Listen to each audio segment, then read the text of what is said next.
Gravando, dando início aqui a mais um encontro do Protege BR Conecta, e hoje a gente fala sobre sistemas de isolamento e tem aqui duas experiências que estão rolando em diferentes espaços do país. E aí a gente tem a honra aqui de receber 3 pessoas, 2 delas da mesma iniciativa e uma de outra. A gente tem aqui o Pedro e o Cleison, que estão trabalhando dentro do coletivo que é o Design Antivírus, que se formou aqui no Rio de Janeiro, no meio desse processo da pandemia, e tem atuado em várias frentes com produtos diversos de proteção individual e coletiva, nesse processo aí de combate à pandemia e de entender como o design, como os produtos podem ajudar aí a mitigar os impactos e auxiliar aos profissionais da linha de frente. E aí, a ideia desse Zoom, inclusive, veio motivada pelo Pedro, que em algum momento me mandou o que eles estavam fazendo em relação a esses sistemas de isolamento.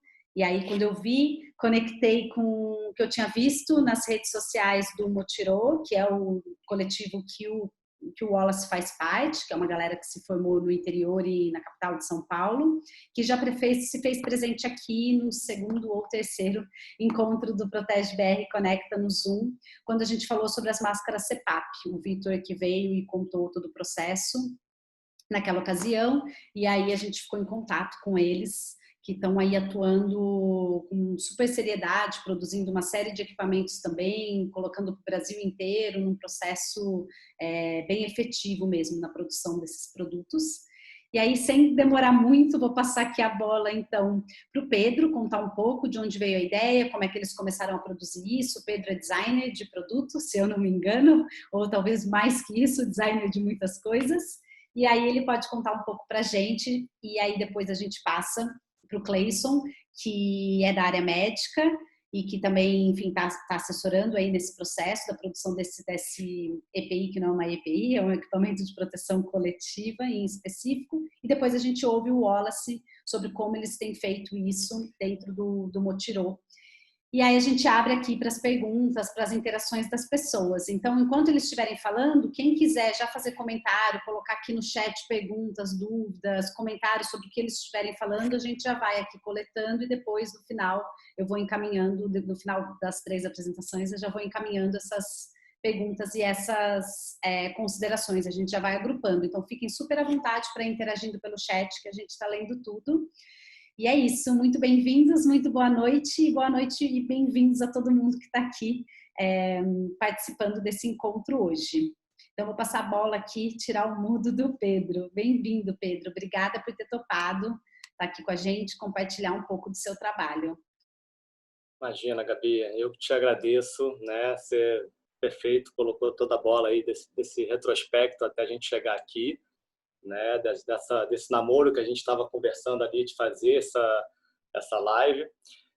Bom, sou designer de produto, né? Sou professor também, fui coordenador acadêmico do Instituto Europeu de Design aqui do Rio até o final do ano passado.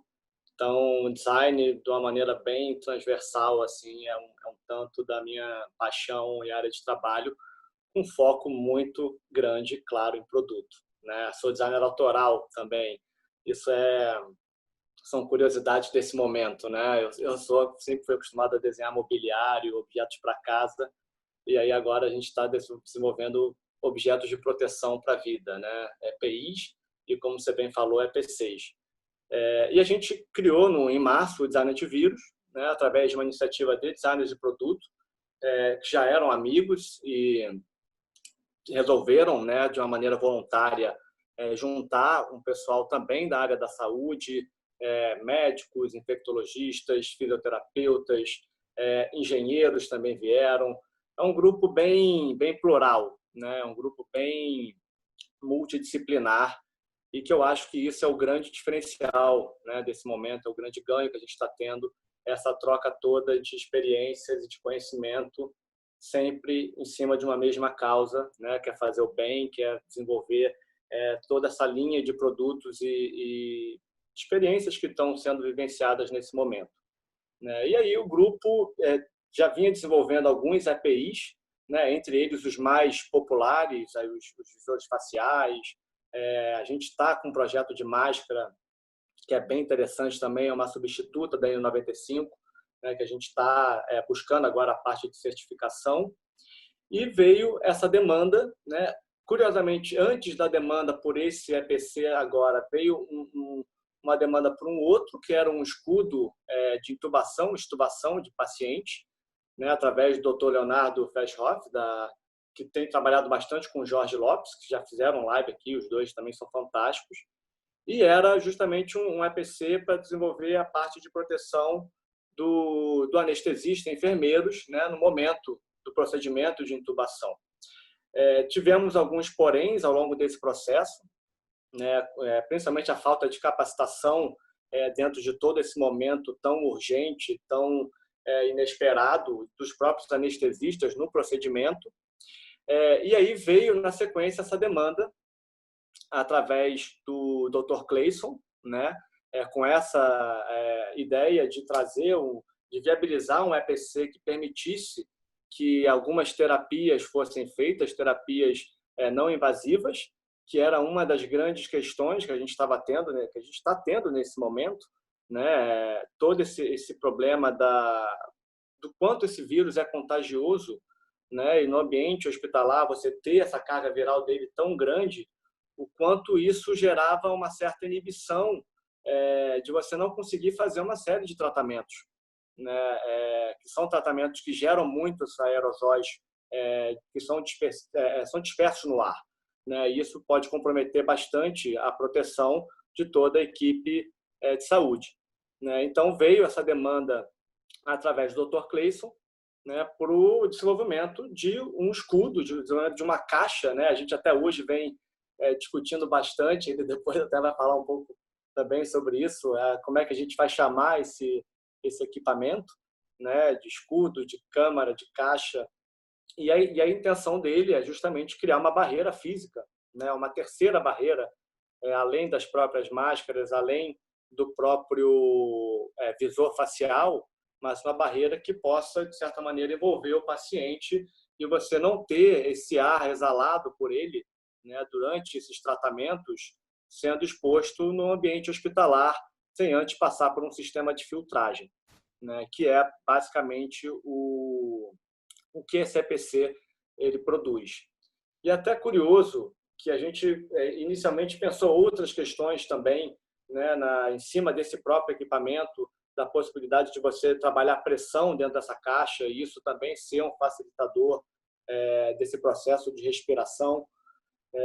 Mas ele, com o tempo, ficou muito mais focado, muito mais trabalhado em cima desse sistema de filtragem desse ar, né? E é até uma parte que até hoje a gente vem buscando adequações, né? Até mesmo planos Base e planos 6 são desdobramentos que a gente sempre está tendo que ter um certo resguardo, pensando na parte de escassez, né? De escassez de materiais, escassez de filtros, por exemplo, que são utilizados nesse EPC. A gente trabalha ele com filtros HMS, que são filtros hospitalares.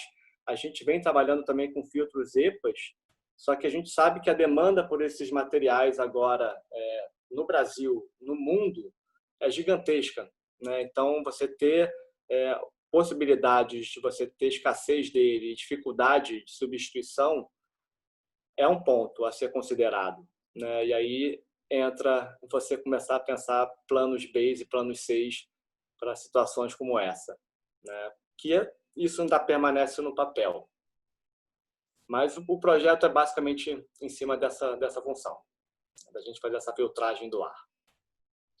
Legal, Pedro. Vou passar aqui então para o Clayson para ele explicar um pouco de onde ele trouxe essa demanda para vocês e como é que foi esse processo então da produção do produto mesmo. E o que é essa caixa, o que é esse sistema? Acho que é legal você explicar um pouquinho, Clayson, como funciona e por que tem sido importante.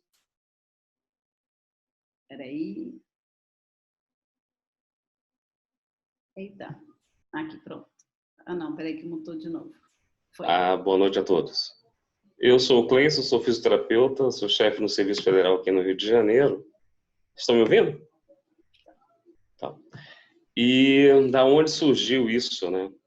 Surgiu que quando em março a OMS mandam uma normativa para a gente dizendo que esses pacientes teriam que ser intubados precocemente. E a gente não entendia o motivo da intubação precoce. O que é intubar precoce? Né? Você intuba ele antes do período necessário dele. E isso ficou inculcado na cabeça da gente, mas a gente descobriu que, na realidade, a indicação da intubação precoce era porque na Itália e na China não se fazia uma coisa chamada ventilação não invasiva, por causa da aerolização, como o Pedro falou. E aí, como é que eles conseguiram fazer lá? Só quando eles tinham um sistema chamado de isolamento, mais pressão negativa. É assim que a OMS determinava que poderia fazer a VNI no paciente. Então, isso ficou na minha cabeça. Eu recebi uma imagem acho que foi de Manaus, uma coisa assim, de um dispositivo. E perguntaram para mim se aquilo funcionava. Quando eu vi aquele dispositivo, eu falei, não, aquilo não funciona direito porque aquilo precisa de uma pressão negativa. Isolamento já existia. E foi aí que entrou uma demanda, onde eu fui apresentado ao Dr. Leonardo. E aí ele me jogou no grupo, com o Pedro e todos os outros, a Sati, outras pessoas maravilhosas, onde a gente começou a debater, eu fiz um esboço do que eu queria mais ou menos, e aí, então o projeto começou como o Pedro falou, começou a andar. Então, o que acontece, para ficar mais fácil, né? O que é a VNI? Né? A VNI é uma ventilação que o paciente ela é feita sem você precisar entubar ele, porque a própria ventilação mecânica mata o paciente, né? A gente tem know-how de 7 a 15 dias de ventilação mecânica normal. Esse tipo de paciente vai a 21, 30 dias. E a ventilação, como ela é antifisiológica, quando o paciente está entubado, automaticamente o que acontece? Você faz complicações desse paciente. Então, é uma doença arrastada, muito demorada para se autorresolver, e aí você estava entubando todo mundo baseado nisso, de você não fazer nada, e o que você poderia fazer por ele? Só entubar. Se aplicava oxigênio, se o paciente não conseguisse garantir uma saturação boa, você entubava o paciente. Então, de antemão, a gente conseguiu um dispositivo, o primeiro protótipo, e assim foi feito, a gente levou para a Lagoa, e a partir de então só foi sucesso, porque esses pacientes, a gente qualifica esse paciente em 3 tipos, o 1, 2 e o 3, são os fenótipos desse paciente, e os pacientes que a gente pega exatamente o primeiro e o segundo, porque eles já estão no início da doença. Né? E quando você pega esse paciente no início da doença, você evita que ele vá para o tubo. Tá? E só iria para o tubo realmente o paciente realmente precisa, que tem uma comorbidade maior. A primeira paciente curiosa que a gente utilizou, ela é obesa, e ela é asmática, e ela não fazia nebulizações no quarto, por causa da aerolização. Depois que ela começou a fazer e utilizar a VNI, acabou, ela teve alta em 7 dias. Isso para mim foi fantástico e tudo valeu a pena. E hoje a gente já está com a demanda aí mais ou menos de 19 hospitais, e os hospitais estão pedindo a caixa. Eu chamo de sistema, né? O Pedro gosta de escudo. E a gente está tentando aumentar mais essas doações. E é isso. Acho que não sei se foi muito claro. São termos mais técnicos, né? Fica meio assim, esquisito. Então já está em uso as caixas de vocês, assim, já estão rodando em hospitais e vocês ainda estão atendendo demanda de novos hospitais, é isso? No Brasil inteiro, praticamente. Tocantins, Rio Grande do Sul, Pedro, me fale, por favor, se estiver errado. Rio de Janeiro. Aqui a gente começou na Lagoa, onde eu sou, lá foi o primeiro lugar.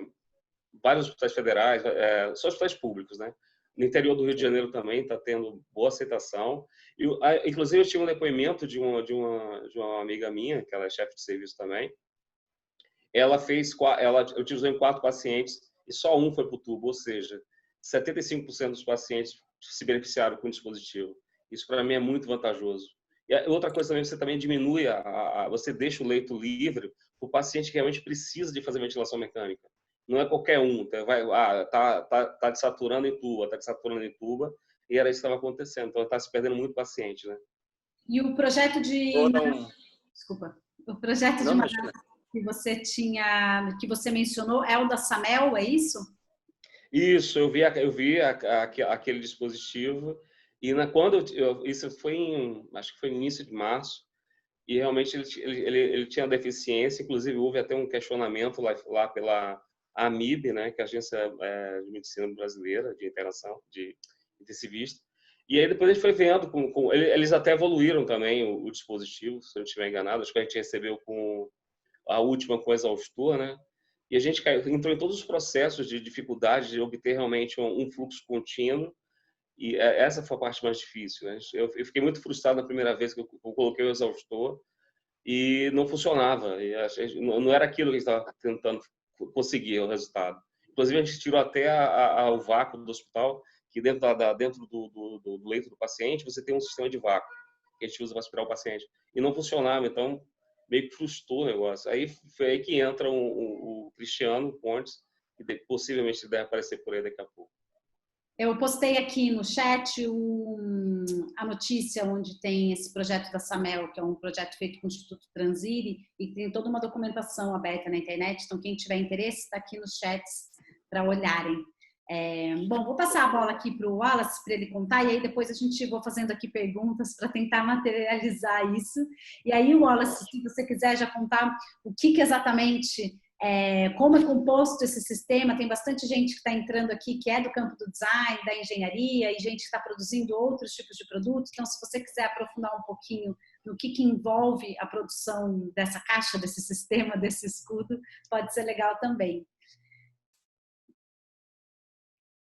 Tá, peraí, deixa eu tirar aqui o mudo, que às vezes ele demora um pouquinho. Pronto, opa, foi ou não foi? Tá, foi. Foi, agora foi. Bem-vindo. Bom, primeiro, boa noite, né? Obrigado aí pela oportunidade, né? É muito bacana o convite. E, bom, sou o Wallace, sou engenheiro mecânico, né? Pela Poli USP. E eu acabei tendo contato com esse trabalho voluntário com amigos do trabalho, né? A gente estava envolvido em algumas frentes associadas em ventilação de espaço, etc. E acabou que comecei ajudando o pessoal a planejar alguns ensaios daquela máscara. O primeiro trabalho no Motirô, acabei vindo parar no Motirô, é a máscara adaptada, né?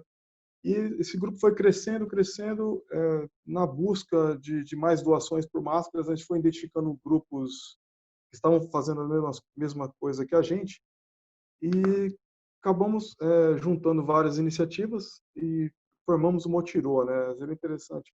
Assim, que como mencionaram também, é um grupo bem diverso, né? Profissionais de diversas áreas, a gente tem médicos, terapeutas, engenheiros, né? As mais diversas áreas. Hoje a gente atua em 3 frentes, né? A adaptação de máscaras, o projeto de um EPI ventilado composto de um ventilador, um filtro EPI e um capuz. A gente está finalizando o projeto agora. E dessa tenda, né? Que a gente chama de tenda com pressão negativa e exaustão filtrada, né? Essa tenda, ela assim, é como o pessoal falou, ela surgiu de uma ideia que a gente viu, assim, não estávamos pensando na tenda por enquanto, quando a gente viu também o projeto do Instituto Transire e da Samel, do Grupo Samel, a gente achou a ideia inspiradora, assim, fantástica, só que a gente já notou a ausência, eles estão hoje na versão 4.0, né? A primeira versão não tinha ventilação, e a gente falou, vamos correr, vamos ajudá-los, vamos tentar trabalhar nessa frente aí para dimensionar uma ventilação e fazer esse projeto de ventilação com eles, né? E a gente seguiu nessa linha, usar o conceito da tenda deles com uma ventilação projetada pela gente. E começamos o estudo. A gente encontrou bastante gente interessante, muito legal do estudo, né? Acho que é importante eu citar especialmente o Miguel Ferreirosa aqui da NPC, da Brava, né? Foi nosso grande orientador, né? Ele é pai de um amigo meu do trabalho e, nossa, ele nos orientou, pegou na mão e guiou, assim, né? E acabou também nos dividindo com a gente não só conhecimento, mas uma rede de contatos de fabricantes de filtros, de ventiladores e empresas especialistas em ensaio, né, de sistemas, que nos ajudou muito, né.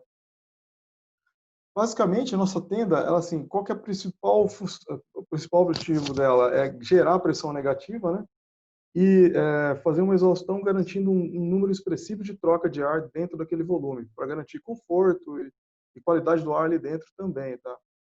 O que a gente tem de parâmetros chaves? Bom, é o desempenho do ventilador acoplado com o filtro, né? Esse desempenho é bastante chave assim, para garantir uma vazão razoável, né? Eficiência do filtro, né? Trabalhar com filtros EPA e, além da eficiência do filtro, uma coisa muito importante que a gente aprendeu com o Miguel e com todo esse pessoal que a gente esteve envolvido aí, né? Vou até citar o nome: Speedair, Montac, Sikflux, né? LWN Engenharia, etc. É assim, o filtro tem que ter estanqueidade. Os filtros, eles têm que passar por testes que garantam a estanqueidade dele. Não é só a capacidade de filtragem, porque quando você monta o filtro, você, na verdade, faz a colagem de um papel numa estrutura. Se você não seguir tecnologias e processos adequados, você vai ter vazamento. O ar vai bypassar o filtro e você vai contaminar, você vai gerar uma falsa sensação de segurança e isso é perigoso para as pessoas da área de saúde, né? Então, e o terceiro elemento importante seria a estanqueidade da própria tenda, com o objetivo de garantir a pressão negativa, né? Buscando, então ela não pode ser muito vazada, né? Porque senão você não consegue, você até conseguiria uma pressão negativa, mas com uma vazão muito alta, né? E por fim, assim, o que tinha que ser? Tinha que ser simples, barato para a gente poder usar, fabricar em qualquer lugar. Tinha que ser leve para ser manipulável, facilmente manipulável, e também tinha um requisito parecido com o que acho que o Pedro mencionou, que é assim, não usar aqueles filtros HME, porque a gente ia começar a competir com outros usuários, né? E hoje a gente está vendo que estão faltando e estão aumentando o preço. Então a gente partiu para um projeto de um filtro específico, né, para aplicação. E é um filtro bem maior, assim, um filtro bem maior. Nós não conhecíamos, né, inicialmente os sistemas, começamos, pô, como é que a gente vai, como que a gente define uma vazão? A gente começou a trabalhar, por exemplo, já trabalho com sistemas de oxigênio já, e pensei, olha, uma pessoa respira no máximo 20 litros por minuto, um CPAP, a exaustão de um CPAP no pico é 60 litros por minuto. Se a gente trabalhar aí com 120 litros por minuto, a gente vai ter uma grande margem, né, em relação à exaustão, todo o ar que é exalado dentro dessa tenda, né? E uma margem bem grande, seriam uns 120 litros por minuto, seriam 7 metros cúbicos por hora. Se a gente pensar que essa tenda ela tem meio metro cúbico, e a gente trabalhar com 10 metros cúbicos por hora, a gente vai garantir 20 trocas de ar, 20 trocas de ar por hora. Esse é um número bem expressivo. É um número de sala limpa, né? Então, poxa, o ambiente vai ficar muito bom. E quanto maior a vazão, a gente aumenta a chance da gente conseguir a pressão negativa, né? E aí saímos para a busca dos nossos filtros. Fomos no mercado e começamos a ver as resistências à passagem de ar dos filtros, vimos que a coisa era meio difícil trabalhar com um ventilador pequeno. Foi que foi diferencial também a opinião do pessoal que conhece a parte de ventilação. Nós superdimensionamos o filtro, né? Então, se você olhar aqueles filtrinhos pequenininhos, eles têm uma resistência muito alta. A gente trabalha com um filtro bem grande, 200 por 200 milímetros assim, de área de face, né? Então, é um filtro bem grande para poder ter uma resistência pequena, para poder trabalhar com ventiladores pequenos, leves e baratos, né? Então, essa foi a proa que a gente seguiu. E a gente estaria superdimensionando o filtro, né? Até para isso ajudaria até na vida dele, ele ia ter uma vida longa, né? Estimando alto 6 meses, né? Um ano até, tá? Então, foi assim, então a gente começou dessa maneira e começamos a ir atrás de fabricantes, fornecedores e procurar pelos sistemas. Acabamos identificando aí 3 ventiladores, né? Selecionando 3 ventiladores para testar. Dois ventiladores bem simples, de plástico, fabricados na China, que a gente encontrou na internet. Todo esse material está no site lá, no site Motiro, né? Acho que é legal, www.motirosaude.com, tem essa história toda melhor documentada lá. E um outro ventilador também asa um pouco maior, asa 120 milímetros, né? Leve também, bem levinho, bem barato também, acho que R$64 um ventilador desse. E também identificamos um ventilador fabricado por uma empresa de Santa Catarina, a Flux, né? E conseguimos 2 filtros da SPDR, 2 filtros com 200 por 200 milímetros, e só mudamos a espessura do papel, né? Quanto maior a espessura do papel, você diminui a perda de carga a resistência desse filtro. Então, 2 filtros fabricados por esse fabricante de filtro de São Paulo aqui. E aí tem uma história interessante que eles deixaram com a gente uma amostra de papel. E a gente resolveu, vamos fazer o nosso filtro, né? Vamos aqui na marcenaria aqui do lado e fabricamos o filtro. E com todo o capricho do mundo, com todo o zelo do mundo, né, para tentar ver se a gente conseguia, né? E aí acabamos também testando 2 versões de tendas, né? Uma tenda sem fechamento, que foi o nosso primeiro teste. A gente viu que não dava para conseguir a pressão negativa e a gente partiu para o fechamento do fundo da tenda, né? Então testamos uma segunda tenda com fechamento no fundo, da parte de baixo dela, para garantir e melhorar a estanqueidade, né? E aí, para um pouquinho de resultados, assim, né, a gente conseguiu vazões, sei que vai ficar um pouco chato os números aqui, conversa muito de engenheiro, né, mas tem uns engenheiros na linha também. É de 11 metros cúbicos por hora até uns 42 metros cúbicos por hora, então é uma vazão razoável para esses ventiladores pequenos, né? E, assim, uma história interessante, assim, que eu mencionei da estanqueidade, da importância da estanqueidade, né? Existe um requisito, né, que pede que você tem que expor o seu filtro a uma concentração de um vapor de um óleo, e a concentração depois do filtro tem que ser 0,01% da concentração na entrada. É o teste da ISO NBR, acho que 14644. Então, o que acontece? O filtro fabricado por um especialista teve zero de vazamento. O nosso filtro, feito com todo o cuidado do mundo, né, tomou 3% de vazamento. Então, assim, fica a mensagem, assim, o filtro tem que ser fabricado por quem sabe fabricar filtro, por quem tem tecnologia, tá? Assim, acho que a recomendação que a gente viu foi essa. Então, cada um na sua área, quem conseguir fazer seus aparatos, procurar o apoio desses especialistas. Porque senão a gente filtra, o elemento filtrante ele tem desempenho bom, mas a construção do filtro pode permitir bypass dessa contaminação, né? Assim, e para fechar a história das pressões negativas, né? Quando a gente quando a gente trabalhou com a tenda sem o fundo dela, sem o fechamento da parte do fundo, a gente conseguiu pressões só de menos pontos, menos meio pascal, uma pressão muito negativa muito baixa, né? E a norma recomenda que seja de menos 5 a menos 20, né? A recomendação. E quando a gente fez o fechamento do fundo dessa tenda, a gente chegou em níveis de menos 25 até menos 65 pascal, né? Números bem maiores. A gente fez quase judiamos da tenda, até da tendazinha de plástico lá, ela é a mesma tenda da Samel lá. Então, assim, então nós conseguimos, selecionando um ventilador leve, barato e uma vazão mesmo baixa, garantindo a estanqueidade da tenda, nós conseguimos a pressão negativa, né? Então isso foi interessante. E aí ficaria as recomendações, que eu teria como recomendações, o que a gente aprendeu, né, dos tombos que a gente levou nos ensaios, foi essa, procurar usar um filtro que atenda seja um H13 ou um H14, um EPA, né, e que, pelo menos, aí, e que seja projetado, né, seja fabricado seguindo tecnologias para garantir a estanqueidade e a segurança do pessoal da saúde, tá? E a tenda a gente recomenda que ela seja fechada na parte de baixo, se puder envolver o colchão para garantir conforto do paciente, né?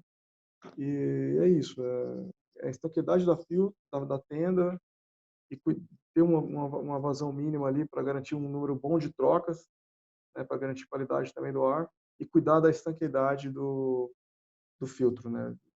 E por fim, assim, hoje a gente conseguiu fabricar os protótipos e testar, a gente está fabricando agora, está na correria, numa tentativa de fabricar uma versão arrumadinha, uma versão bem arrumadinha da tenda.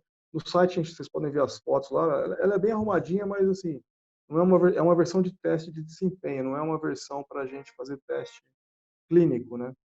Então agora nós estamos tentando desenvolver uma unidade mais arrumada para poder fazer o teste clínico com médicos e fisioterapeutas.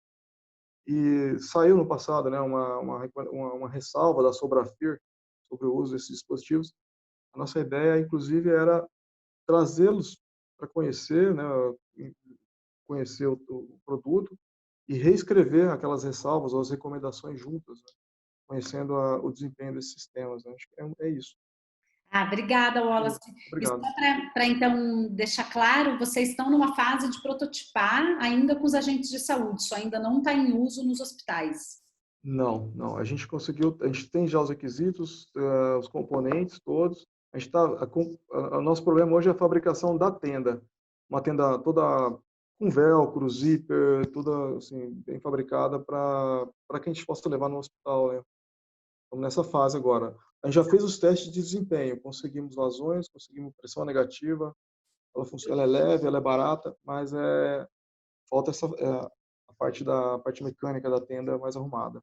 Eu vou compartilhar aqui a foto que está no Instagram de vocês. Isso, essa é a tenda. Essa é a tenda, acho sou que é eu. o protótipo. Ah, é?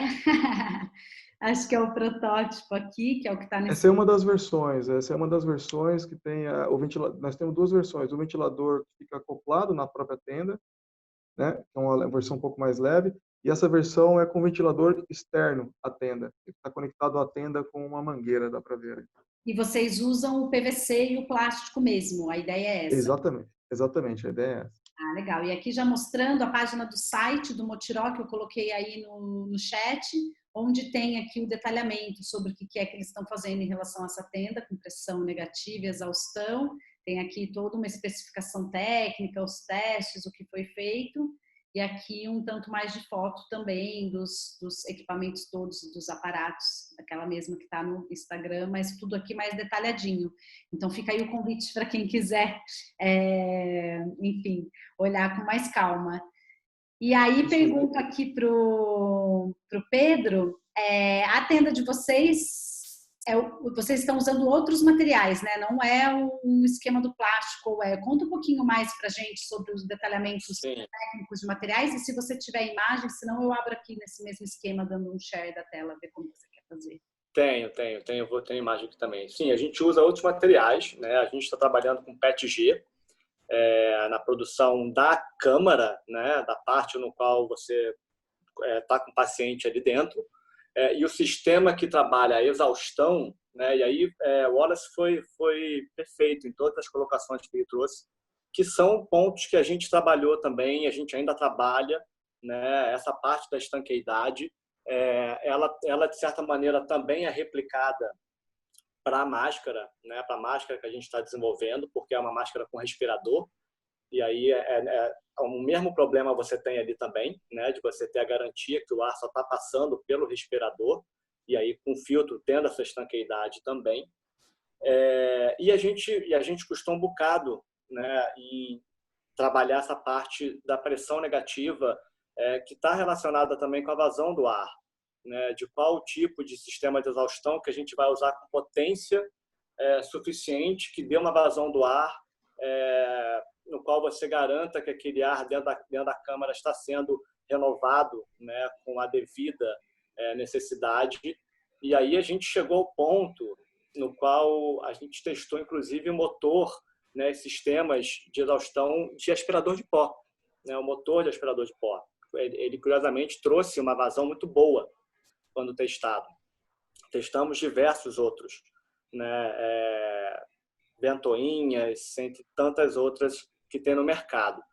E a gente começou a migrar para os sistemas que são de turbinas roletadas, né? Que são aqueles ventiladores centrífugos que têm uma vazão maior. Tá? Deixa eu mostrar para vocês aqui a tela, só para vocês terem uma ideia do que seria esse escudo. Espera aí, deixa eu... Aqui vocês estão vendo um leito, né, com o próprio sistema. Você vê que ele tem, bem nessa parte azul turquesa, né, é como se fosse uma película. A gente trabalhou, se eu não me engano, com silicone. Tá? Poderia ser PVC, que deve ser o material que o Wallace trabalhou na dele, né, que justamente faz uma cortina que você, com isso, você consegue gerar um fluxo contínuo do ar ali dentro, no qual toda a carga viral exalada pelo paciente vai estar sempre seguindo esse fluxo contínuo desse ar que vai levar ela até o filtro, né? E aí esse ar, antes de ir para o ambiente hospitalar, ele seria purificado passando por esse filtro. Deixa eu pegar uma foto mesmo. Isso, aqui eu acho que dá para vocês verem melhor. Isso já é de PETG. Uma vantagem do material é que ele tem uma transparência muito grande. Tá? Então, para procedimento hospitalar, ele é muito bem-vindo. Né? Os próprios visores faciais também trabalharam com PETG. Deixa eu ver se tem uma parte do sistema. Aqui dá para vocês verem bem também a parte da cortina. E o que é muito curioso, aqui já com uma proporção humana. Vocês estão conseguindo ver? Tranquilo? Então, né? Tá. Deixa eu ver se eu consigo pegar uma imagem. Eu não vou colocar imagem de paciente, né? Que não seria muito... Aqui, essa é a parte de um sistema, por exemplo, de filtragem. Esse sistema de filtragem é um ponto que a gente ainda hoje está trabalhando, né? E aí entra também um lado que é legal no grupo, é que a gente vem trabalhando em parceria com industriais. O grupo tem muitos parceiros institucionais, né, como a Firjan, como a PUC, como a UFRJ, como a Fiocruz.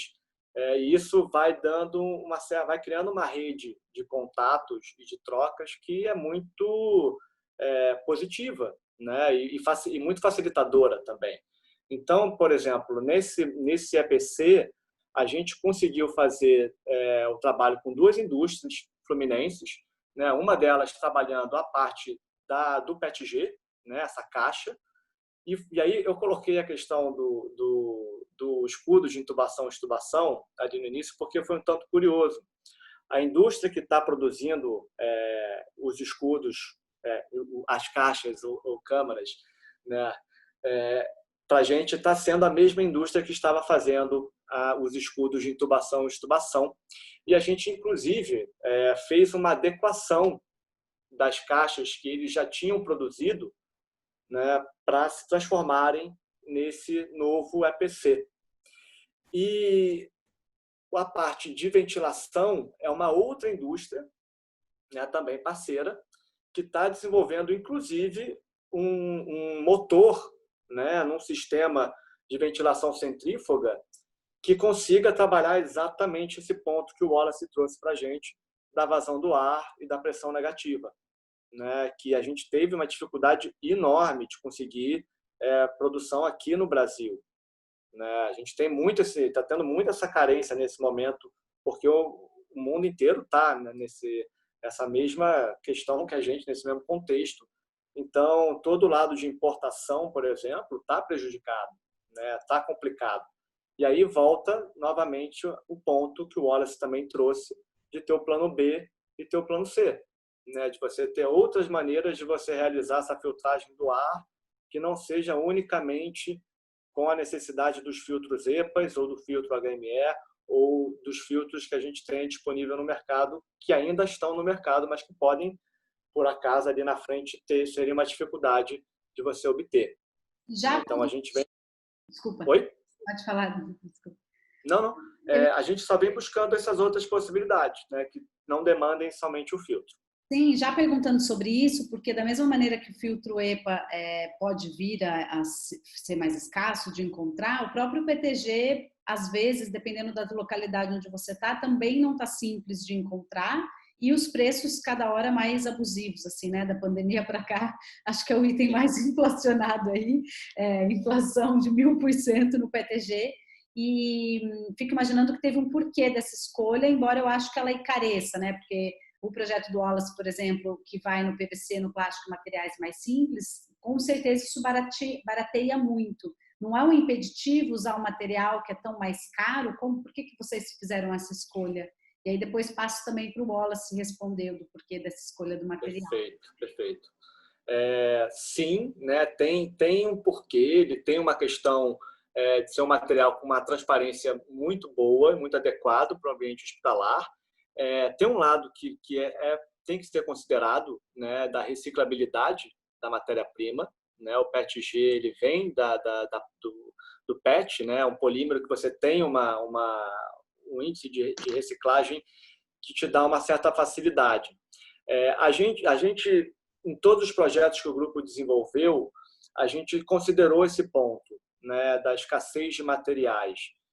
Então, os visores faciais, por exemplo, a gente tem produzido atualmente com PETG, a gente começou trabalhando com PVC, justamente pelo que você colocou, né, do lado de preço, era muito mais barato, a gente conseguia com mais facilidade, e a gente também pensou em maneiras de a gente conseguir trabalhar upcycling de alguns tipos de materiais disponíveis no mercado, né? E a gente trabalhou muito a parte de desenvolvimento de manuais, tutoriais, que a gente enviou para a população de uma maneira geral, para lideranças comunitárias, dentro do próprio Instagram do grupo, né? Que são tutoriais que te ensinam a fazer um visor facial, por exemplo, usando uma garrafa PET, usando uma garrafa de Coca-Cola ou de algum tipo de refrigerante, você com uma faca alfa e todo um passo a passo ali, você conseguiria fazer um visor facial que não deixa em desejar em nada, tá? Ele vai dar uma mesma garantia de proteção do que um fabricado industrialmente. Então, isso foi um ponto bem colocado. Wallace? Muito bom. A nossa escolha no material, na verdade, a gente fez inspirado na ideia de Manaus, né? Então, a gente entendeu que aquela era uma boa versão, a gente entendeu que ela teria funcionalidade, e a gente partiu, o foco nosso foi sempre a ventilação e a filtragem, né? Então, assim, tanto que os maiores problemas que a gente está vivendo é agora, quando a gente chegou na tenda mesmo, né? A nossa dificuldade de chegar na tenda. Então, eu gostei muito da tenda eu vi até um potencial aí, a versão do Pedro aí. Nós temos podemos trocar umas figurinhas do tipo assim, a tenda do Pedro com a nossa ventilação, porque, entendeu? Acho que se a gente fizer um merge, tem uma ideia legal. Assim, a ideia é sempre manter o custo baixo, mas assim, a gente realmente pensou no acrílico, pensou em várias alternativas. A gente ficou muito preocupado com o peso, né? Fazer uma caixa dessa de acrílico poderia ser mais pesado, mas a gente viu que não é impeditivo, não, é aceitável. Eu achei interessante a proposta. Assim, eu não conhecia, sinceramente, eu não conhecia, né? Então, ela é prática, né? Eu não sei quanto que ela demanda de vazão. E aí talvez o que a gente pode tocar as figurinhas assim, de repente ver se o nível de vazão que a gente já conseguiu se atende vocês, ou se tem teria como trabalhar um pouco melhor a estanqueidade, né? E o filtro, né? Assim, eu vi que vocês usam, acho que 4 filtrozinhos HME lá, né? Deixar de usar o filtro é interessante porque você deixa de competir com o pessoal, né? Esse filtro que a gente desenvolveu e outros fabricantes também de filtro também poderiam ser consultados. Eles vão conseguir desenvolver um filtro para a tua necessidade de vazão e não vai ser tão caro, você não vai ter a competição, né? E vai ter uma vida longa. Eu estava fazendo uma conta outro dia, o filtrinho, acho que é 5, fiz a conta para a versão de Manaus, que estava usando 3 filtros HME. Eu achei daqui R$5 de cada filtro, ou seja, um kit era R$15 por conjunto, né? Só que esses filtros duram 48 horas, né? Eles têm uma vida limitada. Então, se você pensar, cada 48 horas você troca 3 filtros, e for multiplicando esse preço, você, eu não lembro quanto que rapidinho você paga o custo de um filtro maior. Esse filtro maior, inicialmente ele é mais caro, ele pode chegar até uns R$300, mas assim, ele vai durar um ano, né? Se você pegar um ano, usando a cada 2 dias você trocar 3 filtros EPA, você acaba um investimento maior acaba se pagando, né? E você tem menos manipulação de manutenção. Então, são coisas que a gente entendeu. Só que realmente a gente focou muito na ventilação e exaustão. E agora, o tanto que a gente está tomando, assim, tá chegando gente nova, ainda bem, né, para trazer fôlego para o time, para ajudar a gente com essa parte da tenda, né? E dá para fazer, acho que eu fiquei animado, eu achei interessante a gente Já dá para fazer Olha, Wallace, conexão. Mas deixa eu só fazer uma pergunta que está aqui, ó, do Ricardo Barbosa, que é sobre o custo, já para não perder o gancho do que você acabou de falar, Wallace. Você tem uma estimativa do quanto o sistema como um todo que vocês montaram custa? E Pedro e Cleison, vocês têm da de vocês, só para a gente entender de quanto estamos falando e qual a diferença? Olha, eu estava estimando, acho que uns R$600 o kit todo. O ventilador, o filtro, a tenda, tudo. Nessa faixa. É o que a gente está perseguindo, tá? R$600. A gente faz a 1.100. Isso aí, Porque a gente usa um exaustor, um aspirador de pó. E a questão do filtro, que você acabou de falar do HME, o HMF ou o EPA, na realidade, a durabilidade dele é de 24 horas quando você está em sistema fechado e o paciente ele utiliza isso para umidificar. Nesse sentido, ele dura muito mais. O EPA, ele pode ficar 30 dias. 30 Esse que dias, você viu pequenininho pode ficar 30 dias. Porque ele, na realidade, ele só é o fluxo contínuo, né? E ele filtra bastante. A gente usa o filtro EPA só no ventilador, no ramo expiratório. Entendeu? Ele não é trocador. Certo. Aí a durabilidade dele é maior. Ele custa R$24, o EPA, e o HME, o HMF em torno de R$14. Esse que você está falando de R$5, geralmente ele vem de fora, é muito vagabundo. A durabilidade é de 12 horas em paciente. Eu não fiz teste com fora do paciente. Uhum. Tá. Uma coisa que eu vi também no projeto, pelo que eu entendi, o ventilador está empurrando o ar no filtro, né? Ele está puxando. Está Tá puxando. puxando? Ah, É um exaustor, tá? Ele funciona como um sistema de exaustão e não de ventilação. Isso, mas assim, o filtro está depois ou antes do ventilador? Essa que eu fiquei na dúvida. Não Ele está entre a caixa, filtro, ventilador, o aspirador. Na realidade, a gente conseguiu baixar a pressão para menos 2 milímetros de água naquele sistema aberto. Uhum. Sim, é 2 Porque a gente precisa de um fluxo. Se você deixar fechado, você não vai conseguir. Por exemplo, você falou do CPAP, no caso, né? Ali, a VNI não é só CPAP, é BIPAP, é o próprio ventilador. Então, você fica meio amarrado a fazer algumas terapias do paciente. Eu preciso de espaço para utilizar outras coisas, outras ferramentas no paciente. Você conteve ele. Eu tenho que botar esse paciente de lado, tenho que botar do outro lado, fazer ele de prono. Então, eu preciso de uma maleabilidade do paciente dentro do dispositivo. Certo. Qual a vazão que vocês estão trabalhando? Tem noção? O Cristiano mediu, eu não sei os termos técnicos, mas deu mais ou menos, ele consegue lavar um metro cúbico 3 vezes em 1 minuto. Daqueles 4 filtros. É bastante, né? É bastante coisa. Que, na realidade, como em hospital, a gente usa a renovação de isolamento de 6 horas, de um quarto mais ou menos de 12 metros cúbicos, uma coisa assim. Com pressão de -2. A gente consegue o -2 e lava muito mais, né? Não tem nem comparação. Vocês falaram de aspirador de pó, né? A primeira bomba que a gente começou a usar aqui foi onde aquelas bombinhas, foi a primeira sugestão do Pedro, né, Pedro? Então a gente comecei a olhar a compressor de colchão, né? Ele tem uma vazão boa, ele é muito bom, baratinho, só que ele é muito barulhento. Acabamos desistindo por causa do barulho, né? A gente corre o mesmo risco, não tem problema. Mas, assim, entre o barulho e salvar o paciente, a gente vai salvar o paciente. E é, inclusive, uma das partes que encarece mais, né? O Cleison colocou exatamente, o valor sai a 1.100 e isso a gente tentando, sabe, torcer em tudo. Você falou da questão do acrílico, a gente é PETG, né? O PETG tem uma vantagem sobre o acrílico. Primeiro que ele é muito mais leve, né? Ele não é pesado, ele é leve. E ele tem uma vantagem de resistência, né? Ele não quebra assim com acrílico, que é até inclusive cortante. A depender da maneira que você quebrar, pode ser perigoso. Vai infiltrar, vai. E ainda acidente, né? Exatamente. Agora, esse ponto que é onde a gente conseguiria baratear, né? A gente trabalhando em maior tempo e tendo uma possibilidade de produção aqui nacional, a gente consegue diminuir esse custo aí da parte do sistema de exaustão. Então, tem a Silkflux, né, que trabalha com a gente. Eles têm... A gente trabalhou com o melhor ventilador deles, mas eles têm algumas coisas maiores. Acho que vale a pena o contato. Eu acho que... E ele é feito em Santa Catarina, com a aval do pessoal da Federal lá.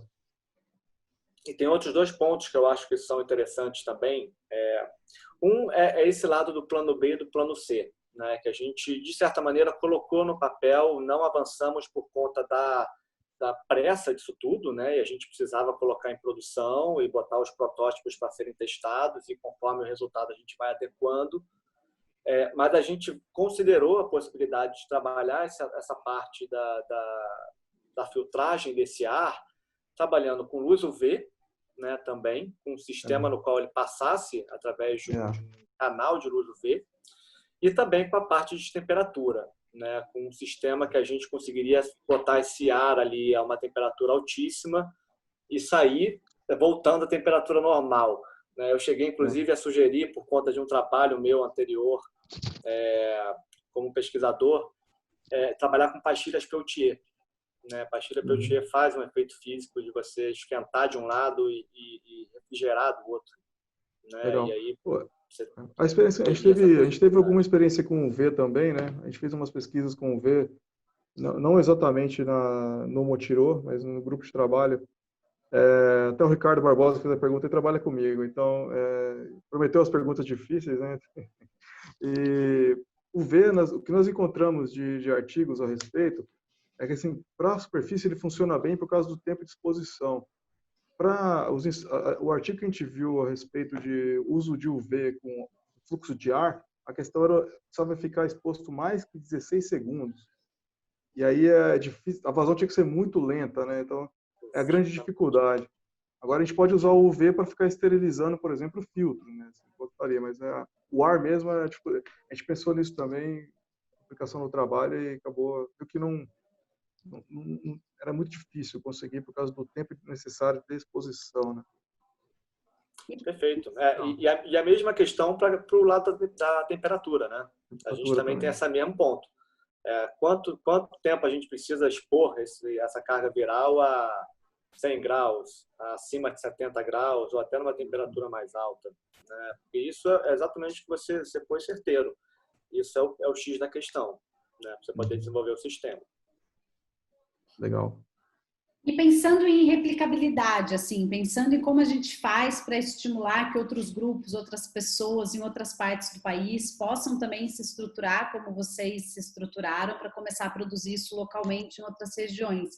Que tipo de infraestrutura, maquinário, gente, enfim, o que exatamente compõe cada um dos grupos de vocês e o que vocês acham que é necessário para alguém que de repente olha e fala, bom, estava aqui com um coletivo, entregando face shield, a demanda se esgotou e agora estou aqui a fim de fazer outras coisas, porque a gente tem visto muita gente sondando, né, as possibilidades, e se as caixas, essas caixas de ventilação não invasiva são algo que estão tendo um sucesso nos hospitais e tem demanda, talvez seja o caso da gente também ajudar a estimular os outros grupos a começarem as suas produções. Então, contem um pouco para a gente aí como é o início desse processo, o que precisa de infraestrutura. Quer começar, Pedro? Posso começar.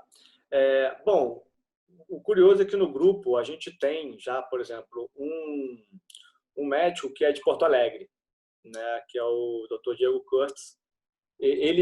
A gente mandou para ele, né, uma dessas caixas, já está em Porto Alegre, já está sendo usada, inclusive, se eu não me engano, numa ala pediátrica, o que é fantástico.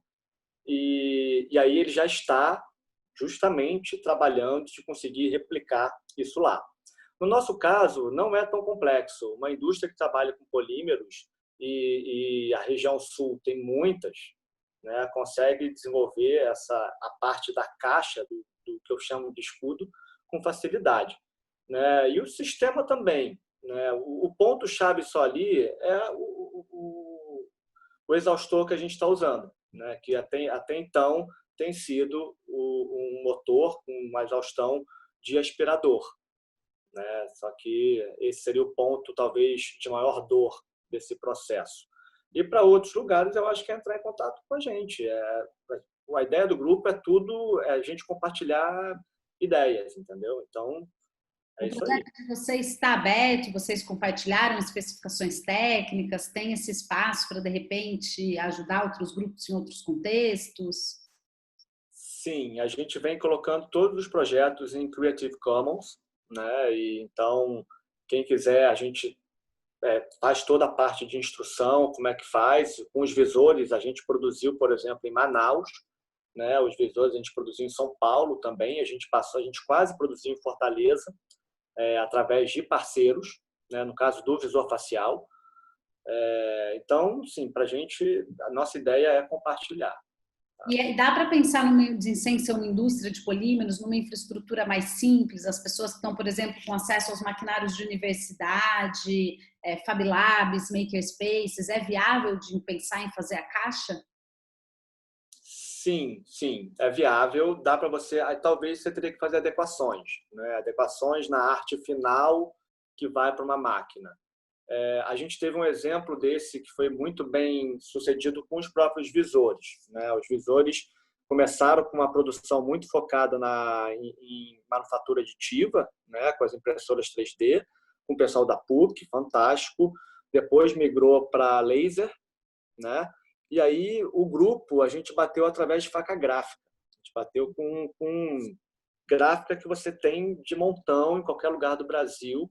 A gente só fez uma adequação, né, para você poder viabilizar nesse processo. E, se eu não me engano, esse APC a gente conseguiria, de certa maneira, viabilizar também, tá? Fazendo mudanças nele para uma adequação de faca gráfica. Ah, legal. Deixa eu abrir aqui o Wallace. Eita, peraí. Foi. Bom, a nossa versão também é bastante simples, não requer nada especial, né? Tudo feito homemade por enquanto, né? Assim, o que eu recomendaria é ter um parceiro fabricante de filtro, isso é importante, projetar o filtro para a sua aplicação, isso é fundamental, que tenha alguém que entenda de filtro, você faz o projeto com ele, e ele fabrica. Ventilador, a gente tem no mercado, a gente conseguiu vazões suficientes com ventiladores de mercado chineses, e tem um fabricante brasileiro muito bom, desse do sul que a gente encontrou, pode nos atender, tem até coisas maiores. A tenda, a nossa visão inicial era fabricar como a de Manaus, então a gente não vê nada de especial para fabricação, mas a gente está vendo que não é tão simples, né? Então a gente tem conversas abertas com um fabricante de barraca, existe barraca de camping, então estamos conversando com eles, assim, e também com fabricantes de sacolas, né? Então a dificuldade é fabricar, o custo alto é fabricar um molde, mas uma vez fabricado o molde, você consegue fazer a soldagem do plástico rapidamente, né? Você precisaria ter uma parceria aí com, por exemplo, com uma empresa dessas que fazem sacolas grandes para edredom, por exemplo, fazer a soldagem plástica. Então, e o restante é muito manual, muito simples, assim, né? E o Eu projeto...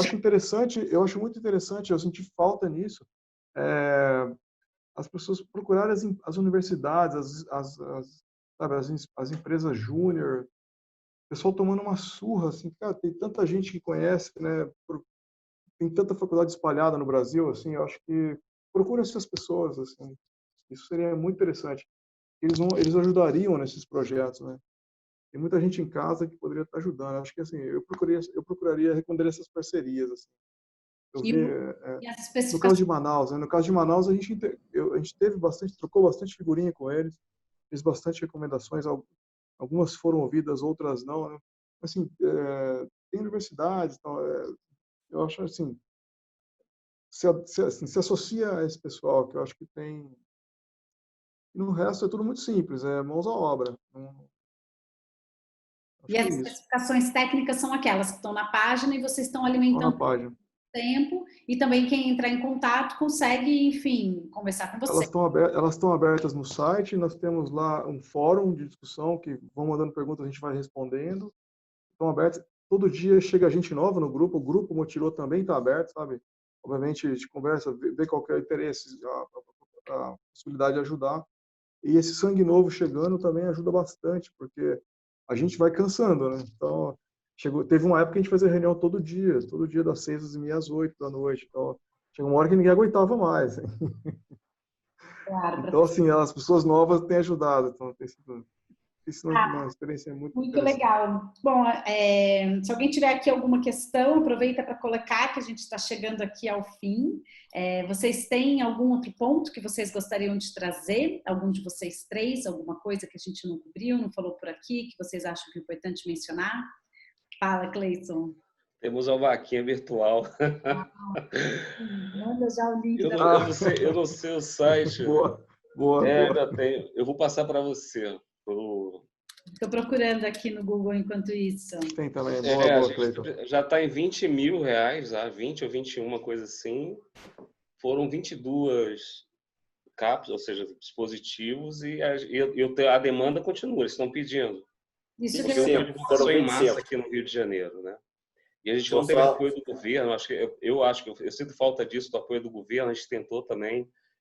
A gente saiu em uma reportagem aqui do Rio de Janeiro, mas não surgiu o efeito que eu estava esperando. Que eu acho que se tivesse um amparo do governo para esse tipo de coisa, seria fantástico. Porque, na realidade,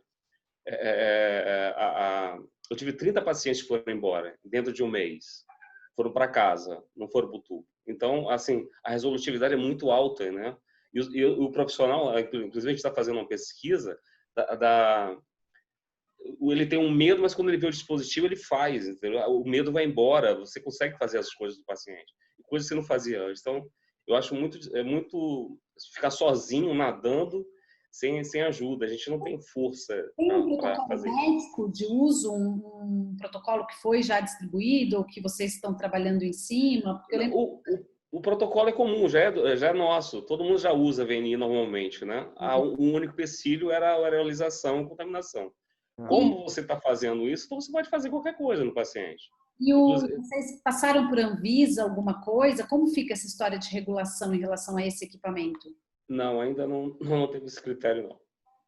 Porque isso é só um dispositivo, né? É como se fosse um isolamento só. A gente limpa com álcool 70, tem um líquido específico para limpar, e a troca do filtro é feita a cada troca de paciente. Então, não, já facilita bem, maravilhoso. Eu não achei no Instagram de vocês, não está linkado. Aproveita e põe aqui no chat um de vocês. Eu não sei fazer isso. Botar o Instagram do grupo, é isso? Não, colocar a vaquinha virtual. Sim. A Sati está colocando. Aqui alguém colocou. A Sati Fantástica está colocando. Foi a Sati. Isso. Instagram maravilhosa. Eu só vou atualizar, doutor Cleiton, foram 25 unidades já produzidas, distribuídas em diversas unidades de saúde e hospitais aqui do estado. Foram 3 estados já, né? O Rio, Tocantins e Rio Grande do Sul já receberam. E essa parte da Anvisa, Gabi, é até um ponto interessante, porque são todos equipamentos extremamente novos e que estão sendo desenvolvidos por conta desse contexto de coronavírus pandêmico. Então, o tempo, né, a gente faz uma luta que é ao mesmo tempo salvar vidas ou tentar desenvolver equipamentos que possam ajudar na proteção dos próprios profissionais da saúde e correr em paralelo com a certificação. Quando a gente está falando, por exemplo, de uma máscara N95, né, que é um item extremamente necessário ali no front e que estava sendo um problema de escassez grande, é um tipo de EPI no qual você realmente tem que ter toda uma normativa muito bem bolada, muito bem rigorosa, né, porque é quase que a fronteira final ali de proteção daquele profissional. E aí, por exemplo, com as nossas máscaras, a gente está justamente nesse momento, nessa batalha de conseguir fazer a parte de certificação, que envolve uma série de testes de respirabilidade, teste de filtragem do material filtrante que você está usando, teste de conformação da máscara no rosto, para ver se está rolando a estanqueidade que o Wallace tão bem colocou ali, de não estar passando ar por nenhuma outra parte que não seja pelo respirador. Então, é um tipo de EPI que ele é muito mais, ele demanda um rigor maior.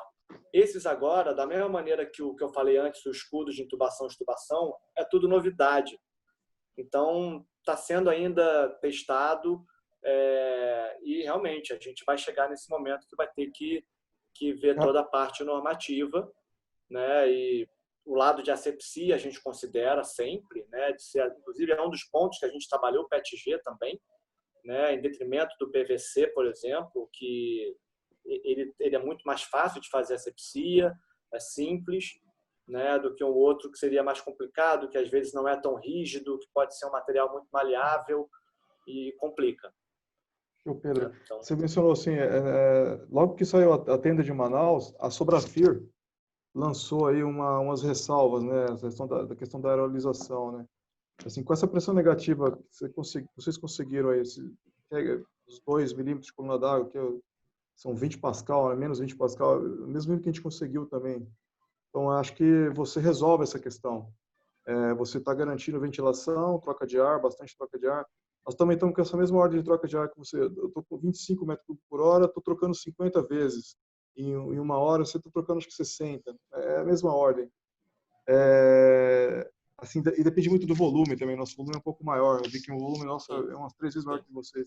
Mas acho que seria interessante a gente assim, escrever junto com a Sobrafir, reescrever ou revisitar aquelas ressalvas que eles emitiram, acho que foi em março. Não sei se foi final de março ou começo de abril.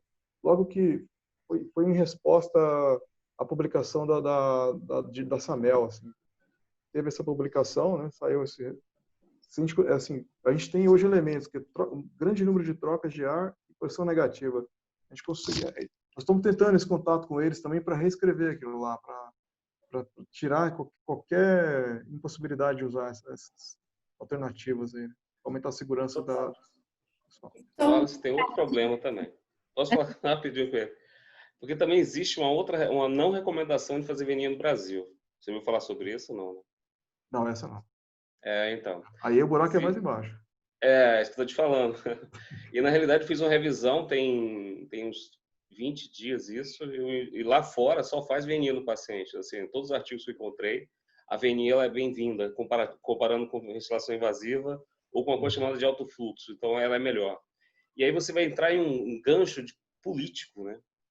Aquela norma, aquela que foi relatada pela Sobrafia, ela não condena, mas também não determina que pode usar, né? E por acaso o CREFITO aqui do Rio de Janeiro, inclusive ele apoiou a ideia e a gente está em contato direto com a Sobrafia, mas até hoje não saiu nenhuma nota dizendo que sim, dizendo que não, entendeu? E ainda tem a questão da VNI, que é outro problema também. O próximo tem uma questão política aí bem pesada por causa de venda de material. Deixa eu pedir para todo mundo que está aqui colocar os e-mails no chat, porque a gente envia depois um e-mail com um recap, contando os pontos principais aqui e com o link que ficou gravado para quem quiser depois revisitar alguma informação, compartilhar com alguém, enfim. Então, eu ia pedir para todo mundo colocar o e-mail aqui do lado para a gente poder manter essa comunicação.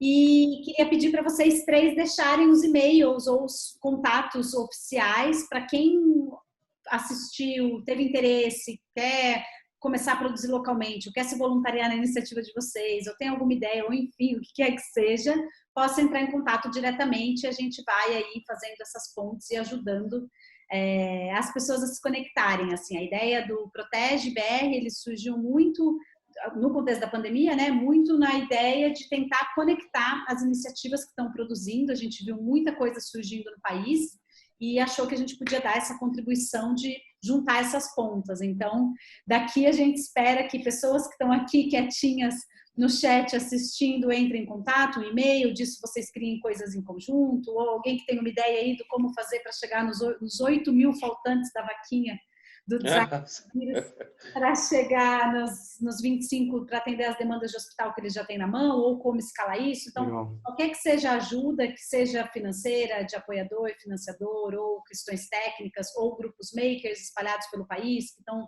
aí ansiosos tentando produzir outros itens com universidades, etc. Então, a gente já conecta aí essas pontas.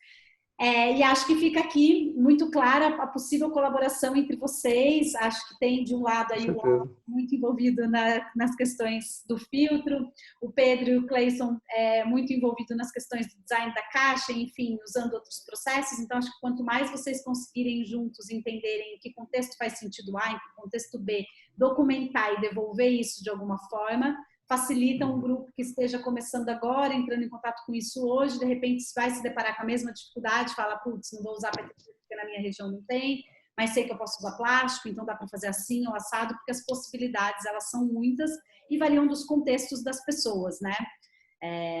Então, é isso que eu tinha aqui para dizer. Vamos aqui esperando, pegando os e-mails, e aí passo então aqui para cada um de vocês fazer uma fala final de alguma coisa que ficou em aberto, algum ponto que vocês queiram colocar. A vaquinha do Wallace, se tiver, já coloca aqui o link. Que não é no site Motirô também, o www.motirosaude.com. Lá também tem tanto para tenda, mas para máscara também. Doações de máscaras de mergulho, a gente está recebendo doações também, então para adaptação, né? Então, já está aqui no chat, eu já tinha colocado o link. Então, quem quiser entrar, legal. O trabalho do Motirô tem sido fundamental nesse processo. Eles têm feito muita coisa legal e com uma seriedade de entrega. Então, vale ali ajudar a colaborar. Tem mais algum ponto, Wallace, que você acha importante de mencionar? Não, acho que assim, a iniciativa foi muito interessante. Outro dia meu irmão perguntou como é que eu entrei nessa. Eu não consigo lembrar como é que eu tô no meio assim dessa turma boa, né? De várias redes do bem, assim, aqui tô vendo mais gente do bem, então assim é fantástico, oportunidade, assim, não imaginava, assim, coisa muito legal tá vivendo isso, assim, diferenciado mesmo, né? Eu recomendo assim, todo mundo que puder ajuda alguém, cara, ajuda o vizinho, ajuda o colega, sabe? Tem um amigo que está ensinando um velhinho a alfabetizando um velhinho, é isso aí, assim, cada um procurar fazer um pouquinho, quem não pode fazer muito e essas coisas vão melhorar, é isso aí. Só essa mensagem de pensamento positivo, assim. E para cima, você perguntou, para cima, se mexer. Tem muita coisa legal porque todo mundo pode fazer, né? Muito bom. Cleison. Eu só tenho a agradecer encontrar esse povo maravilhoso e eu sou agradecido de a gente é muito distante da minha realidade, né, de lidar com a categoria de vocês assim, né, com engenheiro, com design. É muito proveitoso, a troca é muito boa. Só agradecer. E como a Sati diz, o projeto é vivo, né? Ele continua, ele vai tomar uma demanda diferente, não é como começou e vai terminar de outra forma. Eu só agradeço, assim, obrigado pela oportunidade de poder falar um pouco do projeto. Obrigado, Pedro, novamente. O Wallace, parabéns pelo projeto também. Eu acho que é isso que a gente precisa e é legal reconhecer que tem pessoas fazendo. A gente não sabe o que fazem, mas fazem, né? Isso é muito bacana. É isso. Só obrigado. Isso aí. Eita, peraí que eu te dei um mute sem querer. Imagina. Estão me ouvindo? Oh. Então, também agradeço a todos, né? Tem sido extremamente engrandecedor isso tudo aqui, né? O e-mail do Design Antivírus, para quem quiser mandar, é designantivirus2020@gmail.com, tá? Sati, se por acaso eu coloquei, eu acho que está certinho, mas se por acaso eu me equivoquei, só me corrijam aí. Acho válido também reforçar, né, que o Instagram do grupo, o Design Antivírus, tem o link para a nossa pasta aberta, tá? Então, na pasta aberta, vocês podem pegar, ter acesso a todos os manuais que a gente desenvolveu, tá, Gabi? Na parte que envolve os visores faciais, tem manual ensinando a fazer 2 tipos de visores faciais com materiais dos mais simples possíveis que você tem na tua casa, tá? Máscara também, máscara facial de tecido, uma máscara boa, tá? Com tripla camada, com todo um pensamento bem bolado para você ter uma boa proteção. E também tem mais material lá. A gente tá com a nossa máscara, né? Deixa eu até mostrar para vocês, que é bem legal. A nossa máscara seria a nossa substituta, né, da N95. A gente vem fazendo, enquanto a gente não tem a certificação, venda solidária dela, tá? Para as pessoas que quiserem. O valor da venda a gente vem revertendo justamente em produção de EPIs, de EPCs, de pesquisa, desenvolvimento. Tá? A ideia dela não é uma máscara descartável, é uma máscara que ela é reutilizável, você pode fazer a asepsia dela com a substituição dos próprios filtros. Então, tem um manual, se eu não me engano, lá também, não da produção dela, mas de uso, de troca dos filtros e tudo mais. É isso. A gente, das máscaras e do escudo estão também disponíveis no Protege BR, linkando essa pasta de vocês. Então, quem quiser acessar, nos protocolos abertos estão ali. A caixa, a gente ainda não tem esse item. Roberta está aqui anotando para a gente fazer. Depois a gente segue em contato aqui com os meninos para a gente montar e mastigar essa informação e disponibilizar para quem tiver a fim de começar. Então é isso, o e-mail do Motiró está no link do site, que já passou por aqui, e o e-mail do Pedro, da galera do Design Antivírus, está aqui, que é o e-mail designantivírus2020@gmail.com. Só para finalizar a última coisa, vamos abrir todo mundo a câmera e fazer uma foto final aqui, para a gente poder ir embora de cômodo, né? Embora do Zoom. Quem tiver aí as câmerazinhas, ó, para a gente abrir, ver a cara de todo mundo, dar um oi. Ô, Sati, você tá sem câmera, Sati? Logo você, ó.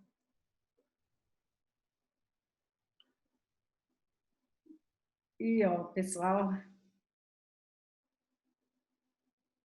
Sorry, sem câmera aí, dando um oi. Quem quiser dar um oi.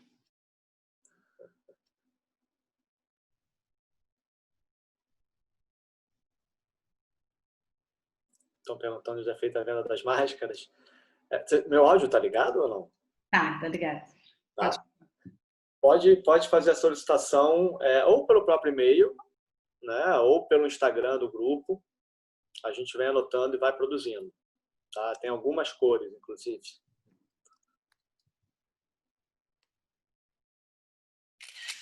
Bom, eita, tirei o Wallace dali que estava fora, calma aí. Vamos lá, deixa eu tirar aqui mais um print. Bom, é isso, gente. Obrigada a todo mundo pela presença, por ficar aqui até agora. A gente está com um canal no YouTube onde a gente coloca depois os links com esses vídeos na íntegra. Então, acessem por lá. É o YouTube do Olab Makerspace. Você dá um Google, você encontra. Cada quinta-feira a gente faz uma conversa dessas sobre um item específico, ideias, sugestões, enfim, o que mais vocês acharem que a gente pode ajudar. Escrevam para a gente no Instagram, que é o protege.br.